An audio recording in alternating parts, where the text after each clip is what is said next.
अच्छा ये बताइए, महाराष्ट्र की राजनीति में मराठा रिजर्वेशन बहुत बड़ा एक मुद्दा है। उस मुद्दे पर अब बीजेपी का क्या विचार है? क्योंकि शिंदे जी की गवर्नमेंट ने तो खैर रिजर्वेशन विधानसभा से पास करा दिया, अब वो मसला कोर्ट में है, लेकिन अल्टीमेटली जो इतना हो रहा है, इतने अनशन प्रदर्शन हो रहे हैं, उसका क्या बीजेपी किस तरीके से देख रही है? बीजेपी ने पहले से मराठा रिजर्वेशन का सपोर्ट किया है। जिस समय मैं मुख्यमंत्री था उस समय हमने कानून बनाकर मराठा समाज को रिजर्वेशन दिया। हाई कोर्ट में वो रिजर्वेशन वैलिड ठहरा। सुप्रीम कोर्ट में जब रिजर्वेशन पर सारी पिटीशन आई, हमारी सरकार नहीं थी, उद्धव ठाकरे जी की सरकार थी, सुप्रीम कोर्ट में वो खारिज हुआ। अभी जब फिर से हमारी सरकार आई तो जिन बिंदुओं को लेकर सुप्रीम कोर्ट ने टिप्पणी की थी, हमने एक चीफ जस्टिस भोसले साहब की कमेटी तैयार की और हमने उस कमेटी के माध्यम से सुप्रीम कोर्ट की टिप्पणियों का अभ्यास किया और जो डेफिसिट सुप्रीम कोर्ट ने बताए थे उन डेफिसिट्स का एक एक्सटेंसिव सर्वे हमने किया। इतना एक्सटेंसिव किया कि करीब 4 लाख लोग सर्वे कर रहे थे और उसके आधार पर हमने सारा डेटा तैयार किया और डेटा बेस्ड हम लोगों ने 10% रिजर्वेशन दिया। अब वो कोर्ट चला गया है, लेकिन कोर्ट ने उस पर स्टे देने से इनकार किया है। कोर्ट में जिरह चलेगी, हम लोगों को विश्वास है कि हम लोग कोर्ट में जीतेंगे। तो हमारा कमिटमेंट पहले दिन से ये है, क्योंकि देखिए ये बात सही है कि मराठा समाज महाराष्ट्र में शासक समाज रहा है। MLAs, MPs, ministers, chief ministers Maratha समाज के रहे, लेकिन वही मराठा समाज में एक विभीषिका भी देखने को मिलती है और बृहद मराठा समाज जो है वो आज भी गरीब है, वो आज भी पिछड़ा है। तो एक क्रीमी लेयर है और एक नॉन क्रीमी लेयर है।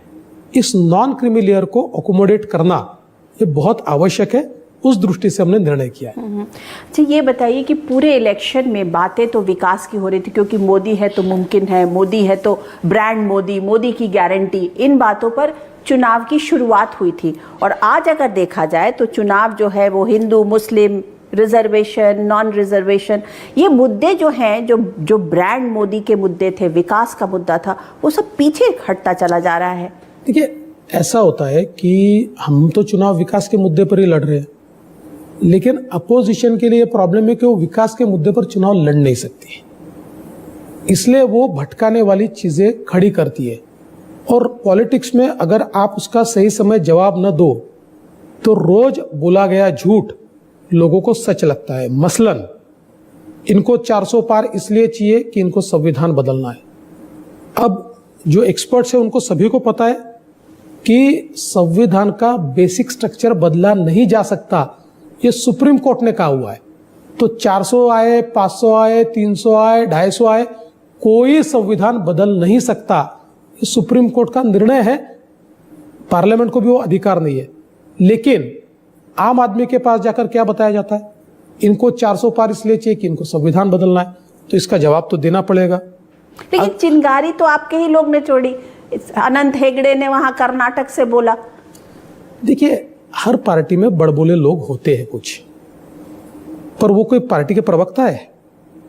अभी मुझे ये बताइए कि कांग्रेस के एक गोवा के उम्मीदवार ने कहा कि भारत का संविधान गोवा में लागू नहीं होना चाहिए, तो इसका मतलब ये कांग्रेस पार्टी का ऑफिशियल स्टैंड हो गया। तो कई लोग कुछ चीजें कह देते हैं, लेकिन देश के प्रधानमंत्री ने इतने स्पष्ट शब्दों में कहा कि जब तक मैं हूं और जब तक बीजेपी है, हम संविधान को किसी को छूने नहीं देंगे।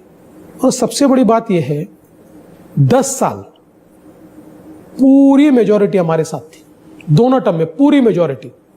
अगर संविधान बदलना होता, ऐसी कोई मंशा होती तो मेजॉरिटी तो थी, लेकिन ऐसे मंशा होने का कारण ही नहीं है। हम संविधान का सम्मान करने वाले लोग हैं, हम ये मानते हैं कि इस देश का संविधान दुनिया का सबसे अच्छा संविधान है, इसलिए हम लोग उस संविधान की रक्षा करना चाहते हैं। लेकिन अगर रोज झूठ बोला जाएगा तो जवाब तो देना ही पड़ेगा। आजकल fake video, fake news, fake हर चीज का बहुत बोलबाला हो गया है, तो क्या आपको भी उसको झेलना पड़ता है? बिल्कुल झेलना पड़ता है। देखिए, वीडियो को कट कर देना, डीप फेक वीडियोस तैयार करना, एआई का उपयोग करते हुए आपके लिप्स को सिंक्रोनाइज करके आपकी ही आवाज में गलत बातें करवाना, ये सारी चीजें तो लगातार चल रही है। अब हमने देखा जिस प्रकार से देश के गृह मंत्री जी का डीप फेक वीडियो तैयार करने की कोशिश की गई, वो तो ठीक है कि पर्दाफाश हो गया, पर ये सारी चीजें जब आज हमारी अपोजिशन जो है ना, ये एक डैमेजिंग मोड में, उनको ये ध्यान में आ रहा है कि हम चुनकर नहीं आ रहे, तो हम ना खेले खेल बिगाड़े, इस प्रकार की मानसिकता से वो काम कर रहे हैं और उसमें फिर इस प्रकार के फेक चीजें करते हैं।